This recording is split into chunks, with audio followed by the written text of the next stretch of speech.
इस वीडियो में मैं आपको बताने लगा हूं इंतहाई important updates Punjab education department से मुतालिक। लेकिन उसमें एक ऐसी खबर भी आ चुकी है जो कि हालात की जो कशीदगी है, मौजूदा जो सूरत हाल है, मुल्क के हालात हैं, उसके पेश नज़र तालीमी इदारे जो हैं उनकी बंदिश के हवाले से कि कितने दिन जो तालीमी इदारे बंद रहेंगे, तो ये एक ख़बर भी है। वो भी तमाम न्यूज़ के साथ मैं आपके साथ शेयर करूँगा। अगर आप मेरे इस चैनल पर नए हैं और इसको आपने पहले सब्सक्राइब नहीं किया हुआ तो अब इसको सब्सक्राइब भी कर लें और बेल आइकन को प्रेस भी कर दें, ताकि इस तरह की जो भी वीडियोस आए वो आप तक बर वक्त पहुँचती रहें और आप इससे इस्तेफादा करते रहें। इस चैनल पे हमेशा की तरह जो भी लेटेस्ट अपडेट होती है पंजाब एजुकेशन डिपार्टमेंट से रेलिवेंट, जो कोई भी ब्रेकिंग न्यूज़ होती है, ये प्रेस कॉन्फ्रेंस होती है, तो वीडियोज़ की फॉर्म में आपके साथ शेयर की जाती है। इसके अलावा अगर कोई नोटिफिकेशन होता है या सैलरी और अलाउंस से मुतल्लिक भी कोई खबर होती है तो वो भी वीडियोज़ की फॉर्म में आपके साथ बर वक्त शेयर की जाती है। अब मज़ीद वक्त ज़ाया के बगैर आपको लेकर चलता हूँ जो पहली अपडेट है कि वो अपडेट क्या है व्यूवर्स। तो जी व्यूवर्स, तो एक नोटिफिकेशन जो कि government of the Punjab school education department की तरफ से जारी किया गया है, और इस नोटिफिकेशन में ये सेक्रेटरी स्कूल एजुकेशन डिपार्टमेंट की तरफ से है। जो सर्विसेज है मिस्टर नोरेज तारिक, जो असिस्टेंट एजुकेशन ऑफिसर BS16 मरकज़ डिजकोट डिस्ट्रिक्ट फैसलाबाद के हैं, वो डिस्पोजल पे हैं CO district education authority Faisalabad की। तो इमीडिएट तो ही stand relieve from his duties, तो उनको जो है उनकी ड्यूटी से रिलीज़ किया जाता है, ये सेक्रेटरी स्कूल एजुकेशन डिपार्टमेंट। तो जी वीवर, ये सूरत हाल क्यों पेश हो आ रही है, इसकी कुछ वजूहत हैं। जैसा कि जो है आबिद रफ़ीक AEO, जिन्होंने जो पेफ स्कूल की रिपोर्ट दी कि ये स्कूल की हालत बहुत खस्ता हो चुकी है, तो प्राइवेटाइजेशन के अंडर जाने वाले जब स्कूल की उसने खबर दी तो उसके साथ क्या मामला पेश आया और पंजाब एजुकेशन डिपार्टमेंट ने उसके साथ क्या एक्शन लिया, वो ख़बर भी मैं इस वीडियो के थ्रू आपके साथ शेयर करने लगा हूँ। और कुछ दीगर ख़बरें भी हैं। उसमें एक ख़बर तो है कि जो तालीमी इदारे हैं उनकी बंदिश के हवाले से मौजूदा हालात के पेश नज़र वो भी मैं शेयर करता हूँ कुछ अपडेट से बाद। CO डिस्ट्रिक्ट एजुकेशन अथॉरिटी रहीम यार खान, तहसील सादकाबाद रहीम यार खान। तो ये रिपोर्ट है regarding poor performance phase 1 outsource school GPS चक 203 सादकाबाद डिस्ट्रिक्ट रहीम यार खान। ये जो रिपोर्ट थी पुअर परफॉर्मेंस की फ़ेज़ 1 के तहत आउटसोर्स होने वाला स्कूल गवर्नमेंट प्राइमरी स्कूल चक 203P सादकाबाद डिस्ट्रिक्ट रहीम यार खान। तो ये रिपोर्ट पेश किसने की थी? एक दिन पहले भी ये बाकायदा ग्रुप्स के अंदर खबर थी कि reference to the subject cited above undersigned visited GPS 203P Sadiqabad on 5 November 2024 and found several discrepancies. ये 5 नवंबर 2024 को तहसील सादकाबाद रहीम यार खान में जो स्कूल विज़िट किया गया, तो बिफोर हैंडिंग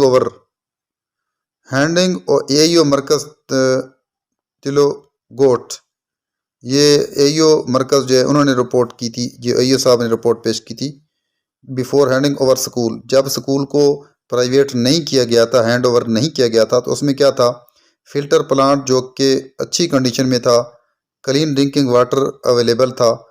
तो हैंडिंग ओवर करने के बाद क्या हुआ, 40 दिन बाद फिल्ट्रेशन प्लांट एग्जिस्ट नहीं था, स्टूडेंट्स जो थे वो गंदा पानी पी रहे थे।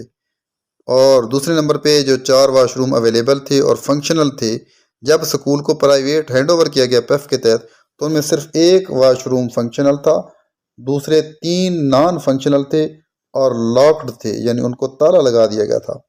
तीसरे नंबर पर जो एक्स्ट्रा फर्नीचर प्रोवाइड किया गया था स्कूल हैंड ओवर होने से पहले, स्टूडेंट्स जो इस्तेमाल करते थे फर्नीचर पर बैठने के लिए, जब स्कूल हैंड ओवर किया गया उसके बाद जो स्टूडेंट्स जो बैठे थे ज़मीन पर, ग्राउंड पर, और फर्नीचर कंडीशन जो थी वो बहुत पुअर थी, यानी 40 दिनों में कबाड़ा निकल गया जब प्राइवेटाइजेशन की गई, स्कूल को प्राइवेट किया गया, हैंड ओवर किया गया। इसी तरह जो 3 एक्स्ट्रा फर्नीचर प्रोवाइड किए गए थे स्टूडेंट्स के लिए बैठने के लिए, तो स्टूडेंट्स जो थे वो ग्राउंड पर बैठे थे और फर्नीचर की कंडीशन जो थी वो बहुत ही खस्ता थी। 2 PhD जिनकी मास्टर डिग्रीज थी, प्रोफेशनल क्वालिफिकेशन थी उनकी, जो टीचिंग कर रहे थे, और 100% उनकी PEC और LND रिजल्ट थे, यानी स्कूल हैंडेड ओवर होने से पहले। तो अब चूँकि PEF के हवाले किया गया था, तो जब नया स्टाफ रखा गया तो इनमें एक का डिप्लोमा होल्डर था जो हेड था उसका, और बाकी 2 अनट्रेंड मैट्रिक टीचर जो थे वो टीचिंग कर रहे थे। तो आप अंदाज़ा करें कि जो हाई क्वालिफाइड टीचर थे वो तो हो गए दूसरे स्कूल में शिफ्ट, जब स्कूल प्राइवेट किया गया तो मैट्रिक और FA मैट्रिक वाले जो है वो पढ़ा रहे थे। तो electric motor handed over and functional, तो जब स्कूल PEF के हवाले नहीं किया गया था प्राइवेट, तो उसमें इलेक्ट्रिक मोटर जो थी वो फंक्शनल थी और हवाले होने के बाद इलेक्ट्रिक मोटर जो थी वो फंक्शनल नहीं थी। तो पिक्टोरियल एविडेंसेस जो हैं वो अवेलेबल हैं और अटैच्ड हैं। रिपोर्ट जो है वो सबमिटेड कराई गई है नेसेसरी एक्शन के लिए। पेफ पार्टनर ओनर नेम जो है वो रहील अहमद है और उनका सेल नंबर क्या है 030265588048 और नीचे आपको जो एयू मरकज़ है उसके सिग्नेचर जो हैं वो भी नज़र आ रहे हैं। तो अब जो एयू आबिद रफ़ीक साहब थे उनके खिलाफ फिर एक्शन इसी बात पर लिया गया क्या आपने पुअर रिपोर्ट जो है वो क्यों लिखी है एक प्राइवेट स्कूल की और गवर्नमेंट पिछले स्कूल का मवाजना क्यों किया है। तो इस हवाले से फिर उनको जो महकमे की तरफ से सख्ती की गई और एक नोटिफिकेशन जो है वो जारी किया गया, वो भी मैं आपको दिखाता हूँ। तो government of Punjab school education department ने ये 22 नवंबर को 2024 को नोटिफिकेशन जारी किया। जो सर्विसेज है मिस्टर आबिद रफ़ीक असिस्टेंट एजुकेशन ऑफिसर रहीम यार खान की, तो वो disposal of secretary school education की डिस्पोजल पे हैं, तो उनको सरेंडर कर दिया गया है इमीडिएट इफेक्ट के साथ। Relieved from his duties fourth with secretary school education department. तो जी वीवर्स, ये इसलिए सरेंडर किया गया एयू साहब को कि उन्होंने रिपोर्ट क्यों पेश की पूरा, हालांकि वो उन्होंने जो रिपोर्ट पेश की मवाजना किया कि जब गवर्नमेंट स्कूल था तो फिर उसकी सूरत हाल ठीक थी, लेकिन जब इसको हैंड ओवर किया गया फिर इसकी खस्ता सूरत हाल बन गई। इस चीज़ पे जो है वो एक्शन ले लिया गया और उनको सर्विसेज जो है उनको सरेंडर कर दिया गया। तो ये चूँकि तमाम ग्रुप्स में ये खबर जो है वो चली थी, जो उनको उन्होंने जो विज़िट किया था बाकायदा उनके साइन सिग्नेचर थे, जितने भी ग्रुप्स थे एजुकेशनल उन तमाम में ये खबर जो है वो वायरल हुई थी। तो इस हवाले से फिर ये उनकी जो है वो क्लास लग गई है कि उन्होंने ये ऐसा क्यों किया है, इस तरीके से उन्होंने क्यों ऐसा किया है। तो आप चलते हैं कि जो मुल्की सूरत हाल इस वक्त है उसके पेश नज़र जो हुकूमत है वो एक प्लान कर रही है तलीमी इदारों की बंदिश का, और वो कितने दिन के लिए कर रही है। मुल्की हालात जो हैं उनके पेश नज़र मुल्की सूरत हाल ख़राब है, तो उसके पेश नज़र जो गवर्नमेंट ऑफ द पाकिस्तान है और तलीमी इदारे जो है वो किन किन अजला में बंद करी, क्या तमाम अजला में या कुछ अजला में बंद करी है। तो इस हवाले से एक ताज़ा तरीन अपडेट आ चुकी है। और दूसरा, आज रात 12 बजे के बाद इंटरनेट सर्विस जो है उसके बारे में कहा जा रहा है कि वो भी बड़े बड़े अजला में और बड़े शहरों में जो है वो बंद कर दी जाएगी। तो ये अलर्ट जो है वो पहले जारी हो चुका है, और सकता है कॉल सर्विस जो है वो भी काम न करे। तो अब चलते हैं व्यूवर्स के जो स्कूलों के बंदिश के हवाले से खबर है। मुल्क की हालात के पेश नज़र इस्लामाबाद, रावलपिंडी, चकवाल, अटक समेत दीगर बेशतर अजला में 3 दिन तक तालीमी इदारे बंद रखने की तजवीज़। यानी जो इस वक्त एक सियासी जमात जो एहतजाज कर रही है तो उसके पेश नज़र जो है ये एक ज़राए की खबर आ रही है। मुल्की हालात के पेश नज़र इस्लामाबाद, रावलपिंडी, चकवाल, अटक समेत दीगर पेशतर अजला में 3 दिन तक तालीमी इदारे बंद रखने की तजवीज़, क्योंकि 24 को जो है वो एहतजाज के बारे में कहा जा रहा है। तो अब देखें क्या सूरत हाल पैदा होती है और क्या मज़ीद अपडेट आती है। इसी के साथ पहुंच सके 3 बड़ी खबरें हैं आपके साथ शेयर करते हैं। सबसे पहली खबर तो ये ज़हन में रखें कि IBN का सिस्टम जो है वो तकरीबन अपडेट हो चुका है, 80 to 90% कंप्लीट है। और दूसरी यहाँ पर बड़ी ख़बर आपको ये देते हैं नेशनल बैंक के हवाले से कि नेशनल बैंक ने सरकारी मुलाजमीन, सेमी गवर्नमेंट के मुलाजमीन, ऑर्गेनाइजेशन के मुलाजमीन और ऑटोनोमस बॉडीज़ में काम करने वाले मुलाजमीन के लिए एक नई ऑफ़र का ऐलान किया है। इसको NBP एडवांस सैलरी कहा जाता है। इससे पहले भी ये ऑफ़र मौजूद थी लेकिन उसकी लिमिट बहुत थोड़ी थी, अब उन्होंने इसको इंक्रीज़ कर दिया है।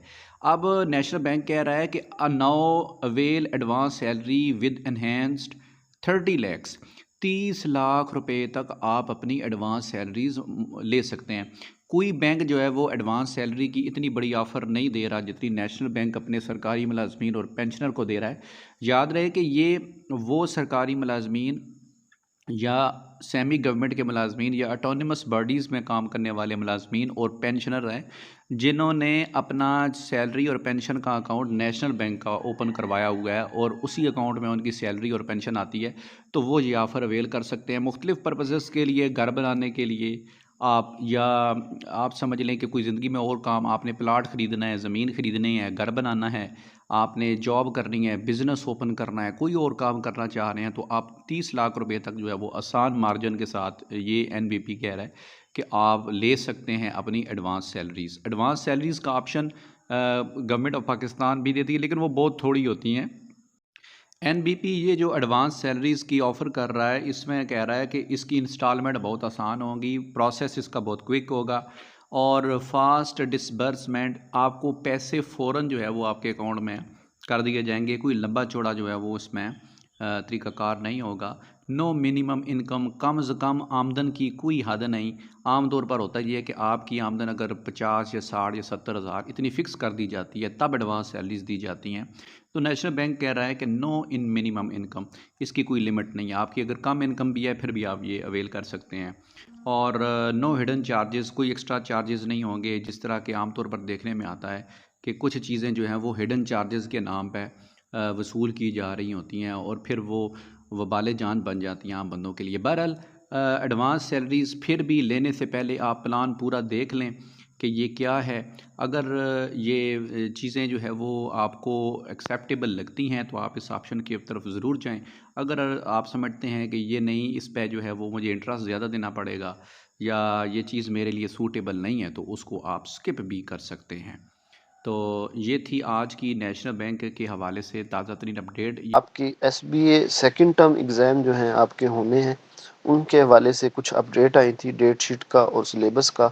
सोचा आपसे शेयर कर दूँ। और मेरी आदत है जैसे ही कोई अपडेट आती है तो हमारा जो व्हाट्सएप ग्रुप है, हमारी एकेडमी का व्हाट्सएप ग्रुप है, स्कूल का जो मेरा व्हाट्सएप ग्रुप है, या फेसबुक पे लास्ट ऑफ स्टडी के नाम से ग्रुप भी है और पेज भी है, तो मैं वो फ़ौरन से शेयर कर देता हूँ। और इसी तरह यूट्यूब पे भी। तो जैसे ही मैंने ये अपने व्हाट्सएप ग्रुप में हमारे ख़ास तौर पे जो एकेडमी का ग्रुप है ये शेयर किया, जो सिलेबस है उसका बताया और जो एग्ज़ाम की डेट शीट है उसके हवाले से बताया था, तो फिर जो हमारे एकेडमी के बच्चे हैं तो वो मुझसे कल पूछ रहे थे कि क्या सर हमारे सेकंड टर्म के एग्ज़ाम होंगे जो दिसंबर में होते हैं? तो हमें तो नहीं लग रहा कि ये तो जिस तरह स्कूल क्लोज चल रहे हैं, आगे भी लग रहा है कि स्कूल क्लोज हो जाएंगे। तो बेटा मैंने उन्हें बताया कि स्कूल जो आपके दिसंबर टेस्ट हैं वो हर हाल में होंगे, क्योंकि एजुकेशन डिपार्टमेंट के पास स्कूल बंद करने के हवाले से 3 सजेशन गई थी। एक तो ये थी कि उन्हें कहा कि आप 30 नवंबर तक स्कूल बंद कर दें। दूसरी सजेशन उनके पास ये गई थी कि आप 1 वीक के लिए स्कूल बंद कर दें। और तीसरी सजेशन ये भी थी कि आप बच्चों को अर्ली विंटर वेकेशन दे दें, पहले विंटर वेकेशन दे दें, तब तक हम स्मोक से भी बाहर निकल आएंगे। तो उन्होंने, स्कूल एजुकेशन डिपार्टमेंट है, उन्होंने ये कह के इस बात से इनकार कर दिया कि हम अर्ली विंटर वेकेशन नहीं दे सकते, क्योंकि हम दिसंबर में बच्चों से पेपर ज़रूर लेंगे। जो जिनके एसबीए एग्ज़ाम होते हैं उनके वो एसबीए एग्ज़ाम लेंगे, और जो जैसे 9-10 क्लास है उनका प्री बोर्ड होता है, तो उन्होंने कहा हमने दिसंबर में उनके पेपर ज़रूर लेने हैं। तो बेटा ये बात तो आप कंफर्म कर लें कि अगला जो वीक है ना आपका, ये देखें अब जिस तरह उन्होंने फर्स्ट वीक के लिए क्लोज कर दिया, जो सेकंड आ रहा है मतलब 24 नवंबर के बाद, अब ये 50-50 है, या स्कूल खुल जाए या बंद हो जाए, इसमें कुछ नहीं कहा जा सकता। लेकिन जो दिसंबर आपका आएगा उसमें वो आपका स्कूल ओपन करके आपसे पेपर ज़रूर लेंगे। तो इसलिए आपने अभी से अपनी तैयारी जारी रखनी है, अपनी तैयारी ज़रूर करनी है। ये सिलेबस आपको मैं शो करवा देता हूँ। ऑल्दो ये देखने में सिलेबस थोड़ा सा ज़्यादा लगता है, तो आप इसका स्क्रीनशॉट भी ले लीजिएगा। आपको इसका फॉर्मेट पहले भी पता है कि ये हमारी क्लासेस लिखी हुई हैं, 3 क्लास, 4 क्लास, 5, 6, 7, 8 है। और ये इंग्लिश का, ये मैथ का, ये उर्दू का। अब जैसे ये साइंस का है, तो साइंस के जो क्लास 8 है इसके यूनिट 7 टू 10 है। मतलब बज़ाहिर ये लग रहा है कि थोड़ा सा सिलेबस ज़्यादा है, लेकिन आप के पास जो ये 10 to 50 आपको जो ये फ्री डेज मिले हैं ना अभी ये छुट्टियों वाले, इनको आप फुली यूटिलाइज करो, अपना एक टाइम टेबल बना लो। तो टाइम टेबल के हवाले से आप टाइम टेबल के मुताबिक आप चलो तो आपकी ये तैयारी हो जाएगी। और स्टार्ट कर दो, खास तौर पे कोशिश करो या रात के टाइम या सुबह के टाइम। ये टाइम ऐसा होता है कि इस टाइम डिस्ट्रैक्शन नहीं होती, सर्दियां हैं, शोर नहीं होता, कोई काम हमें नहीं कहते, जिस तरह वालिदैन ये बड़े बहन भाई हमें कोई काम नहीं कह सकते। तो इस टाइम अपनी स्टडी का कोई ना कोई शेड्यूल बनाओ ताकि आप अपनी तैयारी कर सको और शुरू कर दो, चाहे एक क्वेश्चन से शुरू कर दो। जैसे अब क्लास 8 का साइंस का चैप्टर 7 है, अब इसमें चैप्टर 7 में से एक लॉन्ग जरूर आता है और टोटल 4 लॉन्ग हैं जो हर साल आते रहते हैं। तो आप वो 4 उस एक लॉन्ग से शुरू कर लो, टारगेट बना लो कि मैंने ये एक लॉन्ग करना है, तो उस एक लॉन्ग से शुरू करो, अगले दिन 2 करो, फिर 3 करो, और इसी तरह फिर एक टाइम टेबल बना लो। ये हफ्ता 10 दिन है, इनमें आप अगर ये फोकस से चीजें कर लोगे तो उम्मीद है तो इंशाल्लाह आप अच्छी तैयारी कर